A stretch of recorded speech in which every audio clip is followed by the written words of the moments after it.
तस्तान news में आपको लिए चलते हैं बलूचिस्तान के इलाके करकड़ा में, जहां ईद क्रिकेट टूर्नामेंट के फाइनल मैच के मेहमान खसूसी डिप्टी स्पीकर बलूचिस्तान असम्बली सरदार बाबर खान मूसा खेल थे। यहां मौजूद रहे तस्तौसा दोस्त GM जिमरी और रहीमुल्लाह खान, जिनके मुताबिक इस मौका पर डिप्टी स्पीकर बलूचिस्तान असम्बली सरदार बाबर खान मूसा खेल ने खिलाड़ियों से खिताब करते हुए कहा, खेलों के मैदान आबाद करने से आज का नौजवान मंशियात और दीगर समाजी बुराइयों से दूर हो सकता है।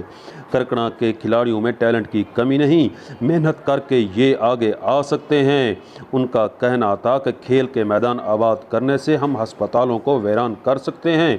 फाइनल मैच में मुल्तान सुल्तान और करकड़ा इमरानी क्लब का मुकाबला हुआ।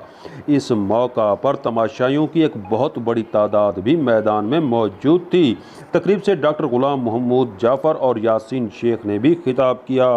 तस्तौसा न्यूज़ से आपको अहम खबर दे रहे हैं बलूचिस्तान के इलाके करकड़ा से, जहां ईद क्रिकेट टूर्नामेंट के फाइनल मैच के मेहमान खसूसी डिप्टी स्पीकर बलूचिस्तान असम्बली सरदार बाबर खान मूसा खेल थे।